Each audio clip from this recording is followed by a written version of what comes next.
કેમ છો દોસ્તો? આજે ઓફિસથી જલ્દી આવી ગયા, તો વિચાર્યું કે કંઈ જમવાનું બનાવીએ વાઈફ માટે. એમ તો હું સન્ડે ઘણીવાર બનાવતો હોઉં છું. બ્રેકફાસ્ટ બનાવી દઉં છું, લંચ બનાવું છું, ડિનર ક્યારે બનાવું છું, ફ્રી હોઉં તો સન્ડે. બટ આજે જલ્દી આવી ગયો, તો વિચાર્યું કે વાઈફને કંઈ સરપ્રાઈઝ આપું. અને આજે પ્લાનિંગ છે મારો ઓળો બનાવવાનું. ઓળો મીન્સ રીંગણનું ભરતું. પણ કાઠિયાવાડી ભાષામાં ઓળો કહેતા હોય છે. અત્યારે શેકવાનું ચાલુ છે. નથી આવડતું મને કેવી રીતના બનશે, બટ આઈ વિલ ટ્રાય કે હું સારું બનાવીશ અને મારા વાઈફને ગમશે. ઓકે, તમારી સરપ્રાઈઝ. અને કેવી રીતે બનાવું છું, શું બનાવીશ, શું નાખું છું અંદર, અ, તમને હું શ્યોર વિડીયોમાં શેર કરીશ. અને જોઈએ આપણે આગળ કેવી રીતે બનશે. આપણે બે ટમેટા અને બે કાંદા લીધા છે અને કટિંગ કરી લઈએ છીએ હવે. હવે આપણું રીંગણું શેકવા માટે મૂકી દીધું છે. ચારે તરફથી બરોબર શેકાઈ જાય ત્યાં સુધી આપણે એને શેકશું ઉપર. અને ઘણા લોકો આની ઉપર તેલ લગાવીને પછી શેકતા હોય છે અને અંદર લસણ બી નાખતા હોય છે. ઘણા અલગ અલગ સ્ટ્રીક હોય છે. આપણે જોઈએ કેવી રીતના બને છે. હવે દૂધ પણ આવી ગયું છે અને સાથે સાથે દૂધ પણ મૂકી દીધું છે. એટલે દૂધ ગરમ થાય એટલે આપણે એને ઢાંકીને મૂકી દઈશું. આપણે હવે લસણ આદુની પેસ્ટ બનાવી લીધી છે, એ આપણે નાખીશું અંદર. આપણે થોડી હિંગ નાખશું આમાં ટેસ્ટ માટે. આપણે હવે કાંદા નાખીએ એમાં.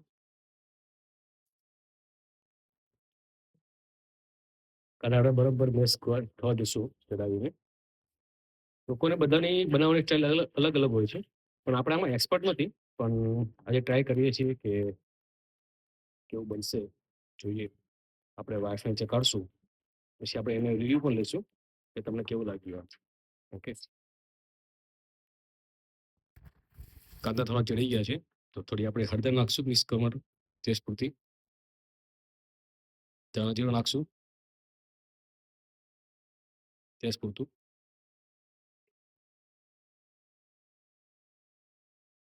લાલ ચટણી નાખશું ટેસ્ટ પૂરતું. પછી આપણે લસણ આદુની પેસ્ટ બનાવી છે મેં, એ નાખશું. એને મિક્સ કરી દઈશું બરોબર. મસાલો બધો મિક્સ થઈ જાય કે રસ થઈ જાય. આપણે હલકી લાઈક ગ્રેવી જેવું આપણે રેડી કરવાનું છે. તો આની પછી નાખશું આપણે ટમેટા. આવે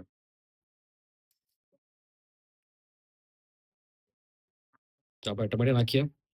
લોકો ટમેટાની ગ્રેવી નાખતા હોય છે, પણ મેં ગ્રેવી નથી બનાવી. હું ડાયરેક્ટ ટમેટા નાખું છું કટ કરીને. બધાનો અલગ અલગ વિડીયો હોય છે. મારી બનાવવાની સ્ટાઇલ તો અલગ છે. આપણે સ્વાદ અનુસાર નાખશું મીઠું આમાં.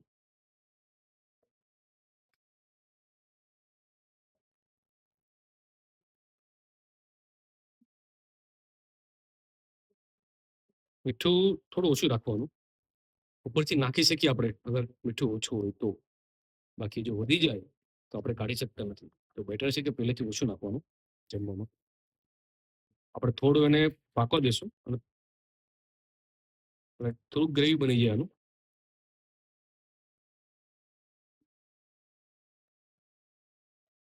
આપણું રીંગણું પણ શેકીને રેડી છે, તો આપણે એને મિક્સ કરશું. પછી પેલા આપણે ગ્રેવી રેડી થઈ જાય, થોડું પાણી મિક્સ કરી દઈએ. પાણી કરતા હોય છે નથી કરતા મને નથી આઈડિયા, પણ હું કરું છું ગ્રેવી બનાવવા માટે.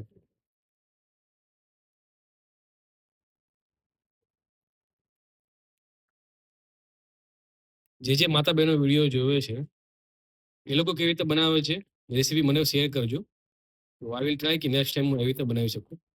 બટ આજે ફર્સ્ટ ટાઈમ છે તો મને નથી ખબર. હું એક બે વિડીયો જોયા છે મેં, અને એના પરથી હું બનાવું છું.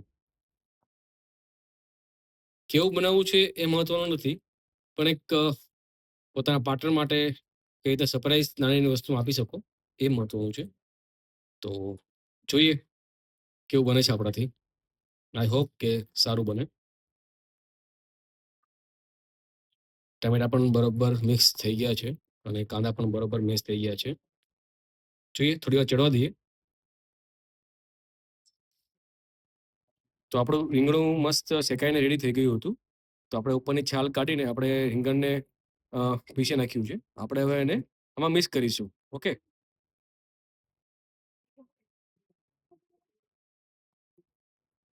હવે આપણે એને મિક્સ કરી દઈએ.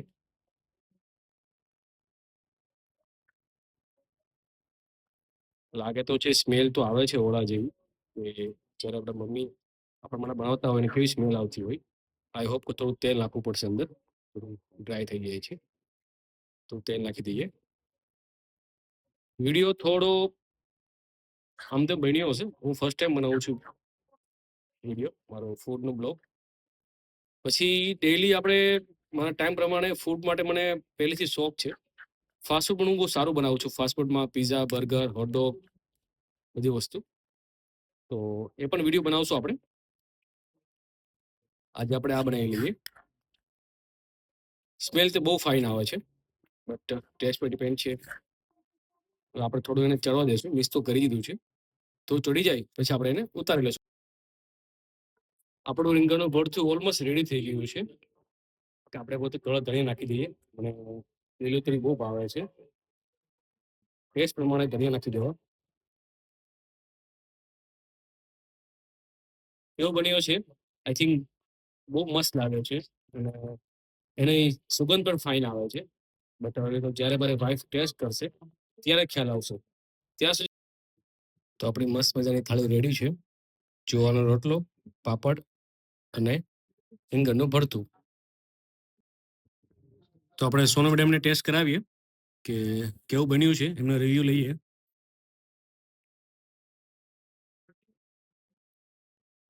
કેવું બન્યું છે કઈ સારું નથી બન્યું. એ તો મને ખબર જ હતી. ના ના, એકચ્યુઅલી સારું બન્યું છે, બસ મીઠું થોડું વધારે છે. એટલે તારામાં ઓછું હતું ને પહેલેથી, એટલે એ વાત બી બરાબર છે. મીઠું ઓછું હોય ને એ જ સારું. ઓકે તમને ગાઈસ, તો તકલીફ પડી મળીએ જાય. આપણે નેક્સ્ટ વિડીયોમાં.